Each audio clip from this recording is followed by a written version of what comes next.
அப்போ கொஞ்ச நேரம் கழிச்சு என்ன ஆயிடுச்சு பாருங்கள், இங்கே அதே 1 ஸ்பூன் சால்ட் தான் இருக்குது, இங்கே அந்த 5 ஸ்பூன் சால்ட்டு இருக்குது. ஆனால் தண்ணி அளவு என்ன ஆயிடுச்சு, இங்கேருந்து இந்த பக்கம் தண்ணி ஃபுல்லாக மாறிடுச்சு. ஸோ தண்ணி வந்து ஹையர் கான்சன்ட்ரேஷன்லேருந்து லோயர் கான்சன்ட்ரேஷனுக்குள்ளே போகல. இங்கே வந்து எல்லா தண்ணியும் ஒரே மாதிரி தான் இருக்குது, தண்ணி அப்படியே தான் இருந்துச்சு, பிரச்சனை இல்லை. இங்கே சால்யூட் அதிகமாக இருக்கிறதுனால இந்த சால்யூட் இங்கே உள்ள தண்ணியை இந்த பக்கம் ட்ராக் பண்ணி இழுத்து உறிஞ்சி வாங்கி வச்சுக்கிச்சு. அதுதான் நம்ம வந்து ஆஸ்மோசிஸ் அப்படின்னு சொல்கிறோம். இந்த இடத்துல நம்ம எந்த ஒரு எனர்ஜியும் யூஸ் பண்ண மாட்டோம், அதாவது ஏடிபியை யூஸ் பண்ண மாட்டோம். அதனால தான் நம்ம இதை ஒரு டைப் ஆஃப் பாசிவ் டிரான்ஸ்போர்ட் அப்படின்னு சொல்கிறோம். ஸோ இன்னொரு பிக்சர் ஒன்று பார்க்கலாம், இன்னும் கொஞ்சம் உங்களுக்கு தெளிவாகும். இந்த ப்ராசஸ் எல்லாமே ரொம்ப ரொம்ப இம்பார்ட்டண்ட். ஏன்னா பின்னாடி நம்ம ஒரு வாட்டி இதை பற்றி நம்ம திரும்ப திரும்ப தெரிஞ்சுக்கணும் தேவைப்படும். ஸோ இப்போ இதுதான் வந்து நம்ம ஆஸ்மோசிஸை டிஃபைன் பண்ணணும். நம்ம உடம்புல எப்படி ஆஸ்மோசிஸ் நடக்குது, இது வரைக்கும் நம்ம கிளாஸ் இந்த மாதிரி கிளாஸில் வச்சு தான் எக்ஸ்பெரிமெண்ட் பண்ணியிருப்போம், அந்த கிளாஸ் தான் டயக்ராமாக வரைஞ்சிருப்போம். ஆனால் நம்ம பயாலஜி படிக்கிறோம், அப்போ நம்ம செல்லை பற்றி தான் படிக்கணும். செல்லுக்குள்ளே எப்படி ஆஸ்மோசிஸ் நடக்குதுங்கிறது நமக்கு தெரியணும், கரெக்டு தானே? ஸோ இப்போ இதுதான் நம்ம செல், இது நம்மளோட செல்லு, இது நம்ம செல்லுக்கு வெளியே. இந்த ப்ளூ கலரில் உள்ளது எல்லாமே வாட்டர், இந்த ஒயிட் கலரில் பெருசாக இருக்கிறதெல்லாம் சால்ட். இங்கே என்ன பாருங்கள், 1 2 3 4 சால்ட் இருக்குது எங்கே, செல்லுக்கு வெளியே. உள்ளே பாருங்கள் 1 2 3 4 5 6 சால்ட் இருக்குது செல்லுக்குள்ளே. ஸோ செல்லுக்குள்ளே சால்ட் அதிகமாக இருக்கா கம்மியாக இருக்கா, அதிகமாக இருக்குது. அப்போ சால்ட் வந்து செல்லுக்குள்ளே அதிகமாக இருந்துச்சு அப்படின்னா தன்னால் வாட்டரை ஃபுல்லாக வெளியே இருந்து உள்ளே எடுக்க ஆரம்பிச்சிடும். இங்கே என்ன ஆயிடுச்சு, வாட்டர் அதிகமாக இருக்குது, இந்த வாட்டரை ஃபுல்லாக நம்ம சால்ட்டு உள்ளே உரிய ஆரம்பிச்சிருச்சு. நம்ம குறுக்க இருக்கிறது யார், நம்மளோட செமி பெர்மியபிள் செல் மெம்பரேன், அப்படி இல்லைன்னா நம்ம படித்த அந்த பிளாஸ்மா மெம்பரேன். முன்னாடியே சொன்னல செலக்டிவ் பெர்மியபிலிட்டின்னு சொன்னோமா, அது இதுதான். ஸோ தேவையான பொருளை மட்டும் உள்ளே எடுத்துக்கிறது. ஸோ சால்ட் அதிகமாக இருந்துச்சுன்னா வாட்டர் நம்ம உடம்புக்குள்ளே ஈஸியாக போய்கிட்டே இருக்கும். ஸோ இதுதான் வந்து நம்ம பிளாஸ்மா மெம்பரேனை பற்றி தெரிஞ்சிக்க வேண்டியது. ஸோ பிளாஸ்மா மெம்பரேனை பற்றி என்னெல்லாம் படித்தோம் நம்ம, பிளாஸ்மா மெம்பரேன் அப்படிங்கிறது 3 பார்ட்ஸால் உருவாக்கப்பட்டிருக்கு. சும்மா ஒரு ஓவர்வியூ மாதிரி வச்சுக்கலாம். பாஸ்போலிபிட்ஸ், புரோட்டீன்ஸ், கொலஸ்ட்ரால்ஸ், அப்புறம் நம்மளோட கார்போஹைட்ரேட்ஸ். பாஸ்போலிபிட்ஸில் ஹெட்டு டெய்லு. ஹெட்டு வந்து என்னது, ஹைட்ரோஃபிலிக். டெய்லு வந்து ஹைட்ரோஃபோபிக். ப்ரோட்டீன்ஸில் வந்து பெரிஃபரல் ப்ரோட்டீன்ஸ், இன்டெக்ரல் ப்ரோட்டீன்ஸ்னு இருக்கும். ப்ரோட்டீன்ஸோட ஒர்க் என்னங்கிறது தெரிஞ்சு போச்சா, ஃபெசிலிட்டேட்டட் டிஃப்யூஷனுக்கு ஹெல்ப் பண்ணும். ப்ரோட்டீன்ஸ் அங்கேயும் மூவ் பண்ணணும். அதனால தான் நம்ம ஃப்ளூயிட் மொசைக் மாடல் அப்படின்னு சொல்கிறோம். கலர் கலராக இருக்கிறதுனால மொசைக், ஃப்ளூயிடாக இருக்கிறதுனால ஃப்ளூயிட் மொசைக் மாடல்னு சொல்கிறோம். பாஸ்போலிபிட்ஸ் வந்து 2 லேயராக அரேஞ்ச் ஆகிருக்கும், அதனால தான் பாஸ்போலிபிட் பை லேயர் அப்படின்னு சொல்கிறோம். கார்போஹைட்ரேட்ஸ் வந்து ஒரு டைப் ஆஃப், எக்ஸாம்பிளுக்கு குளுக்கோஸ்னு வச்சுக்கலாம். கார்போஹைட்ரேட்ஸில் ஒரு டைப் குளுக்கோஸ். இந்த குளுக்கோஸ் வந்து ஒரு ப்ரோட்டீன் கூட சேர்ந்துச்சு அப்படின்னா அதை நம்ம வந்து கிளைக்கோ ப்ரோட்டீன் அப்படின்னு சொல்கிறோம். அதே குளுக்கோஸ் வந்து ஒரு லிப்பிட் கூட சேர்ந்துச்சு அப்படின்னா அதை நம்ம வந்து கிளைக்கோ லிப்பிட் அப்படின்னு சொல்கிறோம். இது எல்லாமே நம்ம பிளாஸ்மா மெம்பரேனில் இருக்கக்கூடியது. இதுக்கப்புறம் நம்ம பார்த்தது டிரான்ஸ்போர்ட்டேஷன், ஆக்டிவ் பாசிவ் அப்படின்னு 2ஆக பிரித்தோம். ஆக்டிவ் வந்து ஏடிபியை யூஸ் பண்ணும், லோயர் கான்சன்ட்ரேஷன்லேருந்து ஹையர் கான்சன்ட்ரேஷனுக்கு ஒரு பொருளை, ஒரு சால்யூட்டை டிரான்ஸ்போர்ட் பண்ணுறதுக்கு. பாசிவ் அப்படிங்கிறது ஏடிபியை யூஸ் பண்ணாது. இது வந்து மெயினாக ஹையர் கான்சன்ட்ரேஷன்லேருந்து லோயர் கான்சன்ட்ரேஷனுக்கு தான் கொண்டு போகும். ஒரு டைப் வந்து சிம்பிள், எந்த ஒரு ஹெல்ப் இல்லாமல் அதுவே ஹையர்லேருந்து லோயர் போயிடும். இன்னொன்று வந்து ஃபெசிலிட்டேட்டடு. மூணாவது பார்த்தது நம்ம ஆஸ்மோசிஸ். ஸோ இதுதான் வந்து டோட்டலாக பிளாஸ்மா மெம்பரேனை பற்றி இவ்வளோ நேரம் நம்ம படித்து தெரிஞ்சுக்கிட்டது. அடுத்து எண்டோ மெம்பரேன் சிஸ்டம் பற்றி பார்க்கலாம். Endo membrane system.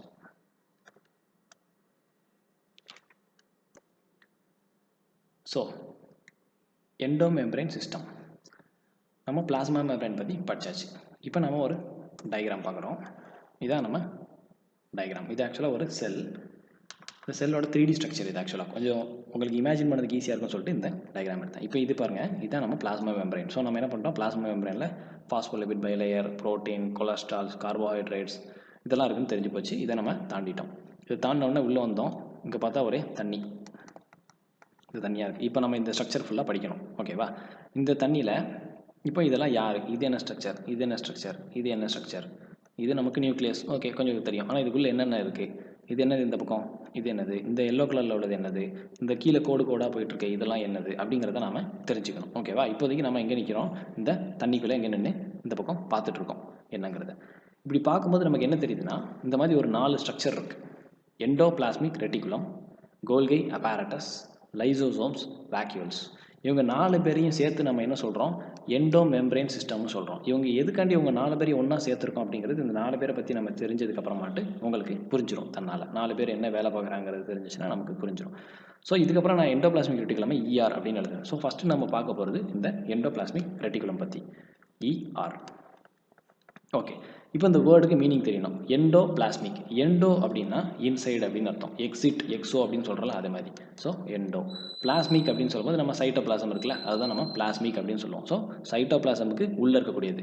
இப்போ இந்த சைட்டோபிளாசமுக்கு உள்ளே தான் நம்ம இருக்கோம், அதனால இந்த ஆர்கனல்லேவும் இங்கே தான் இருக்குது. இது நம்ம என்னன்னு சொல்லுவோம், ஆர்கனல்லே அப்படின்னு சொல்லுவோம். கரெக்ட் தானே? So endoplasmic.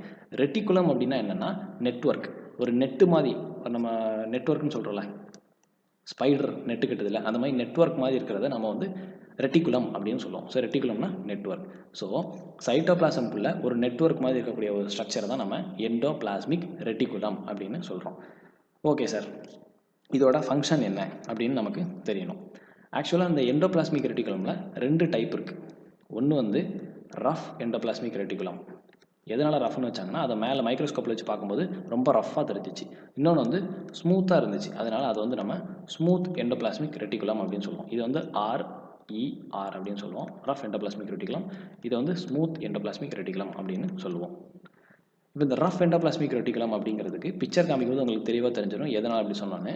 இது எதுக்கு ரஃப்னு சொன்னாங்கன்னா, இதில் வந்து ஆக்சுவலாக இந்த எண்டோபிளாஸ்மிக் ரெட்டிகுலமில் ரைபோசோம்ஸ் ஒட்டிட்டு உட்காந்துருக்கும்.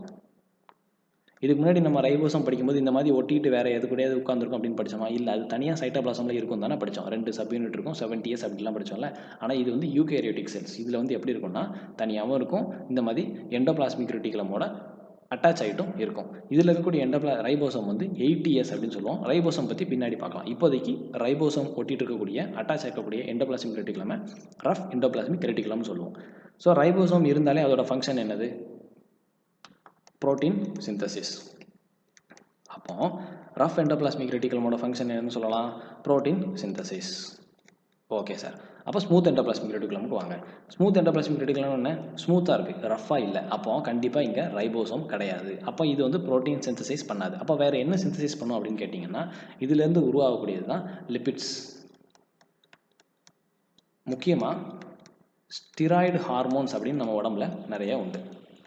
அதெல்லாம் ப்ரொடியூஸ் பண்ணுறது வந்து யார் அப்படின்னு கேட்டிங்கன்னா, நம்மளோட ஸ்மூத் எண்டோபிளாஸ்மிக் ரெட்டிகுலம். இந்த ஸ்டிராய்டு ஹார்மோன்ஸை பற்றி பின்னாடி நம்ம படிப்போம். ஆனால் இப்போதைக்கு ஸ்மூத் எண்டோபிளாஸ்மிக் ரெட்டிகுலம் தான் வந்து ஸ்டிராய்டு ஹார்மோன்ஸை இப்படி நான் வச்சுக்கோங்க, ஸ்டிராய்டு ஹார்மோன்ஸை ப்ரொடியூஸ் பண்ணுது அப்படிங்கிறத பார்க்கலாம்.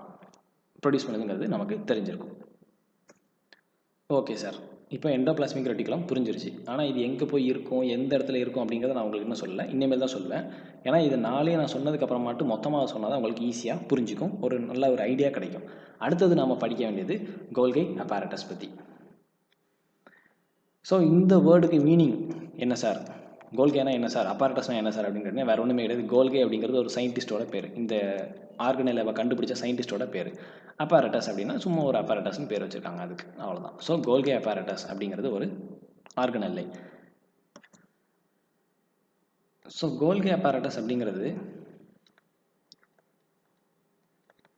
மல்டிபிள் சாக் லைக் ஸ்ட்ரக்சர், அதாவது நிறைய அப்படி சாக் மாதிரி, நம்ம சாக்கு மாதிரி மல்டிபிள் ஸ்ட்ரக்சர் வந்து பேரலாக அரேஞ்ச் ஆகிருந்துச்சு அப்படின்னா இதை தான் நம்ம கோல்கி அப்பாரட்டஸ்னு சொல்கிறோம். இப்போதைக்கு உங்களுக்கு வரைகிறேன், பின்னாடி வந்து இதை பற்றி நான் தெளிவாக ஒரு டயக்ராம் காமிக்கிறேன், உங்களுக்கு ஈஸியாக புரிஞ்சிடும்.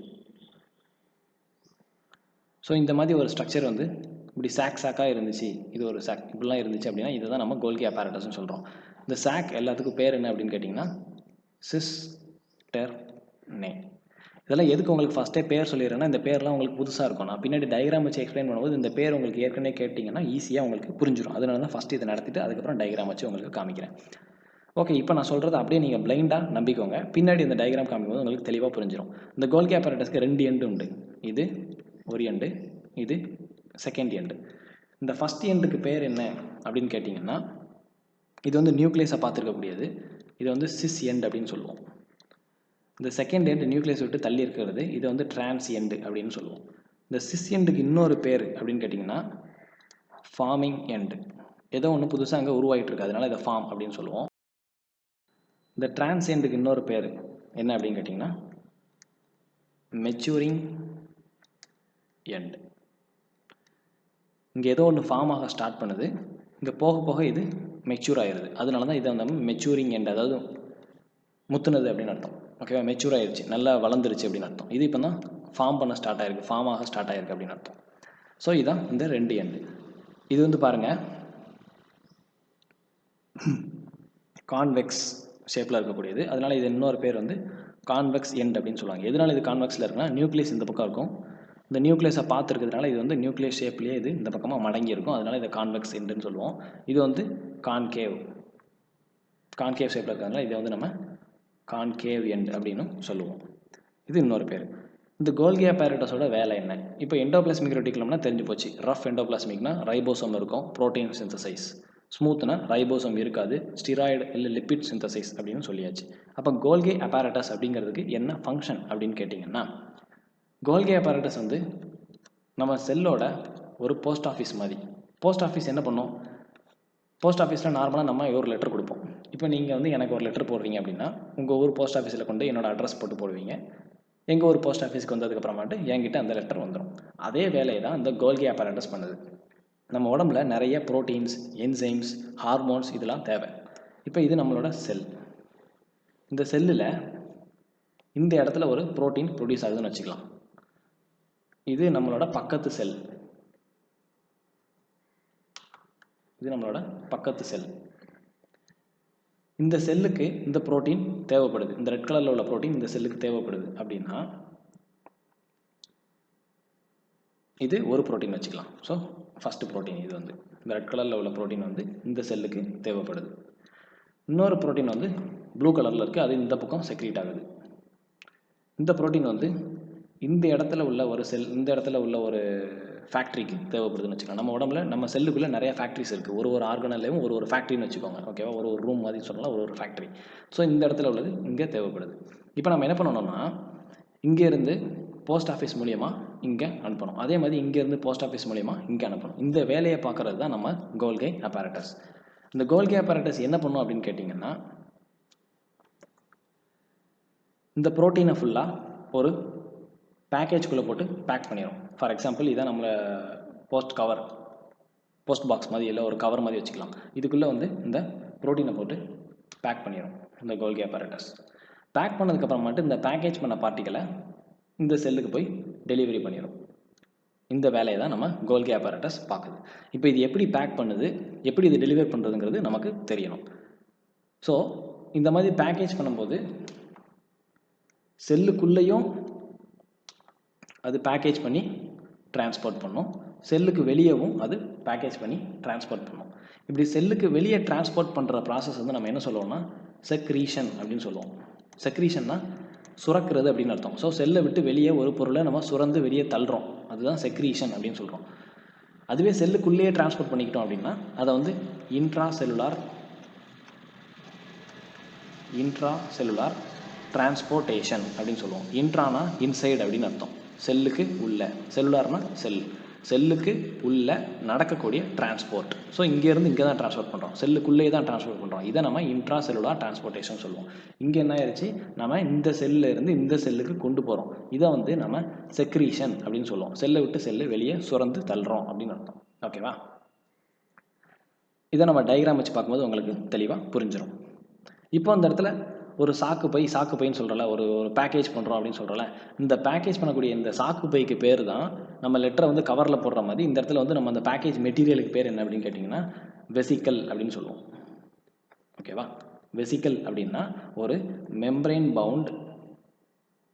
இருக்கக்கூடிய, சுற்றி ஒரு கவர் இருக்கக்கூடிய ஒரு ஆர்கன். இதுக்குள்ளே வந்து சில பார்ட்டிகல்ஸ் இருக்கும், என்சைம்ஸாக இருக்கலாம், ப்ரோட்டீன்ஸாக இருக்கலாம், ஏதாவது ஒரு சால்யூட்டாக இருக்கலாம், சம்டைம்ஸ் வாட்டராக கூட இருக்கலாம். இந்த மாதிரி இருந்துச்சு அப்படின்னா இதை தான் நம்ம வந்து வெசிக்கல் அப்படின்னு சொல்கிறோம். இந்த பேக்கேஜ் பண்ண மெட்டீரியலை இந்த வெசிக்கல் மூலியமாக தான் இங்கே கொண்டு போவோம். ஓகே, இப்போ நம்ம இந்த எண்டோபிளாஸ்மிக் ரெட்டிகுலமும் கோல்கி apparatusம் தனித்தனியாக படித்தோமா. இவங்க எல்லாரும் ஒரே ஆர்கன்ஸ் எதுக்கு சொல்லணும்னா இவங்க எல்லாரும் ஒன்றா தான் வேலை பார்ப்பாங்க. இதுக்கான டயக்ராம் தான் இது. நாம் முன்னாடி ப்ரோகேரியட்ஸ் படிக்கும்போதே ஒன்று படித்தோம், என்ன, ஒரு புரோட்டீன் நம்ம உடம்புல ரொம்ப இம்பார்ட்டன்ட். எக்ஸாம்பிள் சலைவால இருக்கக்கூடிய ஒரு புரோட்டீன்ஸ், ஒரு என்சைம் தான் ஒரு புரோட்டீன் அப்படின்னு படித்தோம். அதே மாதிரி நம்ம செல்லுக்குள்ளேயும் நிறைய புரோட்டீன்ஸ் படித்தோம். இன்டெக்ரல் புரோட்டீன்ஸ், பிளாஸ்மா மெம்பரேனில் படித்தோம் இல்லையா? ஸோ அந்த புரோட்டீன்ஸ் தான் ரொம்ப இம்பார்ட்டன்ட். ஒரு புரோட்டீன் நம்ம உடம்புல உருவாகணும் அப்படின்னா ஃபஸ்ட்டு நம்மளோட டிஎன்ஏலேருந்து ஒரு மெசேஜ் வரணும். அந்த மெசேஜ் வந்து mRNA. இந்த மெசேஜ் வந்து ரைபோசோமுக்கு போகணும். கரெக்டாக? அதுக்கப்புறமா இந்த ரைபோசோம் வந்து புரோட்டீனை சிந்தசைஸ் பண்ணும் அப்படின்னு நம்ம படித்தோம்.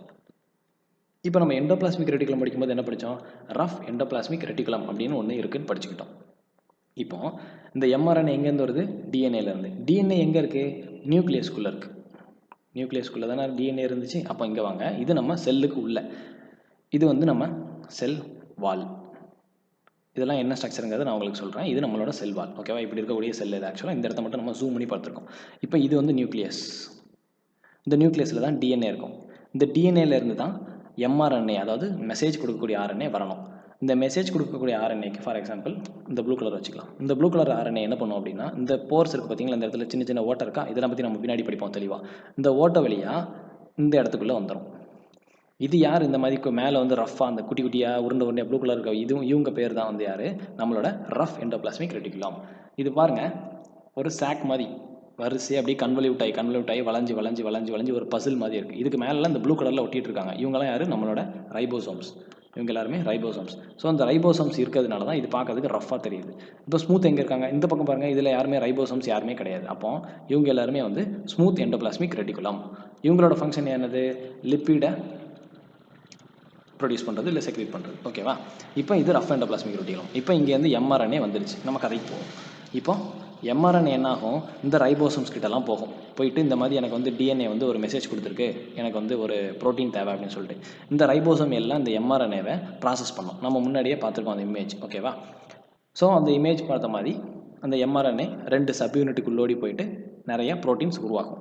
இப்போ இந்த ப்ரோட்டீன்ஸ் எல்லாம் வெளியே வந்துடும். இதெல்லாம் ப்ரோட்டீன்ஸ். இந்த ப்ளூ கலர், இந்த வயலட் கலரில் இருக்குது பார்த்தீங்களா, இதெல்லாம் வந்து ப்ரோட்டீன்ஸ். இதெல்லாம் ப்ரோட்டீன்ஸ். இதெல்லாம் ரைபோசோம். உருண்டையாக ப்ளூ கலரில் இருக்கிறது வந்து ரைபோசோம்ஸ். இந்த ஒரு சேடல் ஷேப்பில் இருக்கக்கூடியது வந்து ப்ரோட்டீன்ஸ். ஓகேவா? இதெல்லாம் ப்ரோட்டீன்ஸ். இங்கே இருக்கக்கூடியது எல்லாமே ப்ரோட்டீன்ஸ். இப்போ அந்த ப்ரோட்டீன் சிந்தசைஸ் ஆயாச்சு. இப்போ இந்த ப்ரோட்டீனை நான் வந்து ஒன்று செல்லுக்குள்ளே ட்ரான்ஸ்ஃபர் பண்ணணும், இல்லாட்டி செல்லை விட்டு வெளியே ட்ரான்ஸ்ஃபர் பண்ணணும். இந்த ட்ரான்ஸ்ஃபர் பண்ணுறதுக்கு இதை நான் என்ன பண்ணணும்? பேக் பண்ணணும். பேக் பண்ணுற அந்த சாக்குக்கு பேர் என்ன சொன்னோம்? நம்ம வெசைக்கல் அப்படின்னு சொன்னோமா? இந்த இருக்கு பாருங்கள், இதுதான் அந்த டிரான்ஸ்போர்ட் வெசைக்கல். இப்போ இதை டிரான்ஸ்போர்ட் பண்ணி எங்கே கொண்டு போயிட்டோம்னா கோல்கி apparatusக்குள்ளே கொண்டு போயிட்டோம். எதுக்காக கோல்கி apparatus கொண்டு போகிறோம் அப்படின்னா, கோல்கி apparatus ஒரு போஸ்ட் ஆஃபீஸ் மாதிரின்னு சொன்னோம். நாம் இப்போ என்ன பண்ணிட்டோம்? இங்கே லெட்டர் எழுதிட்டோம், லெட்டரை என்வலப்புக்குள்ளே வச்சுட்டோம், இதை கொண்டு போஸ்ட் ஆஃபீஸில் போட்டாச்சு. போஸ்ட் ஆஃபீஸில் உள்ளவங்க என்ன பண்ணுவாங்க? அந்த அட்ரஸை தனித்தனியாக பிரிப்பாங்க. செல்லுக்குள்ளே கொண்டு போகணுமா இல்லை செல்லை விட்டு வெளியே கொண்டு போகணுமா அப்படின்னு தனித்தனியாக பிரிப்பாங்க.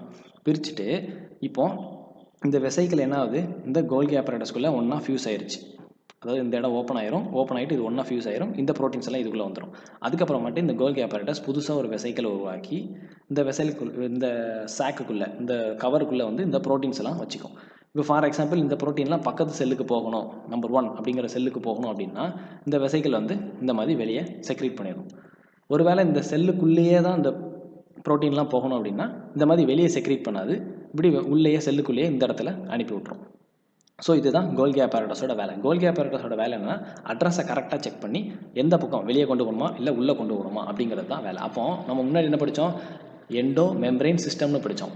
வெறும் ரஃப் எண்டோபிளாஸ்மிக் ரெட்டிகுலம் மட்டும் ஒர்க் ஆகலை. இங்கே ஒரு ப்ரோட்டீன் சிந்தசிஸ் ஆகிறதுக்கு nucleus, rough endoplasmic reticulum, கோல்கி apparatus இவங்க எல்லாம் ஒன்றா சேர்ந்து தான் ஒர்க் ஆகிறாங்க. அதனால தான் இவங்க எல்லாம் ஒரே சிஸ்டம் தனியாக. இதில் மைட்டோகாண்ட்ரியா ஏதாவது யூஸ் இருக்கா? கிடையாது. இவங்கெல்லாம் மைட்டோகாண்ட்ரியாங்கிறது ஏடிபி ஜென்ரேட் பண்ணுறது. ஸோ அதை நம்ம தனியாக படிப்போம். ஸோ இப்போதைக்கு உங்களுக்கு ஒரு ஐடியா கிடச்சிருக்கும் எண்டோ மெம்பரேன் சிஸ்டம் அப்படின்னா என்னங்கிறது. ஸோ ரஃப் எண்டோபிளாஸ்மிக் ரெட்டிகுலமும் கோல்கி apparatusம் ஒன்றா தான் ஒர்க் பண்ணுவாங்க ப்ரோட்டீன் சிந்தசிஸுக்காக. அடுத்து நம்ம பார்க்க போகிறது வந்து ஆக்சுவலாக லைசோசோம்ஸ். லைசோசோம் அப்படிங்கிறது இந்த வெசைக்கிள் மாதிரி தான், ஒரு உருண்டையாக ஒரு மெம்பரேன் இருக்கக்கூடிய பார்ட்டிகல். இதுக்குள்ளே வந்து நிறைய என்சைம்ஸ் இருக்கும். அந்த என்சைம்ஸ்லாம் நம்ம என்ன சொல்லுவோம்னா ஹைட்ரோலைட்டிக் என்சைம் சொல்லுவோம். லைட்டிக் அப்படின்னா கொல்றது, அழிக்கிறது அப்படின்னு அர்த்தம். அதனால தான் இதுக்கு பேரே லைசோசோம்ஸ். லைஸ் அப்படின்னா டெத் இல்லை டை அப்படின்னு அர்த்தம். ஸோ இந்த என்சைம்லாம் என்ன பண்ணோம் அப்படின்னா, இந்த என்சைம்ஸ் வந்து நிறைய என்சைம்ஸ் உண்டு. எக்ஸாம்பிள் நம்ம இதை வந்து நம்ம டைஜஷன் படிக்கும்போது படிப்போம். லிப்பேஸ் அப்படிங்கிற என்சைம், இது வந்து லிப்பிடை கரைச்சிரும் இல்லை அழிச்சிரும். ஓகேவா? அதே மாதிரி நியூக்ளியஸ் அப்படிங்கிற என்சைம்ஸ், எண்டோ நியூக்ளியஸ் அப்படின்னு சொல்லுவாங்க. அப்புறம் புரோட்டியேஸ் அப்படிங்கிற என்சைம்ஸ். புரோட்டியேஸுங்கிறது வந்து புரோட்டீனை டைஜஸ்ட் பண்ணிடும். ஸோ இதுக்கு ஒரு பிக்சர் காமிப்பேன், அது உங்களுக்கு ஈஸியாக புரிஞ்சிடும்.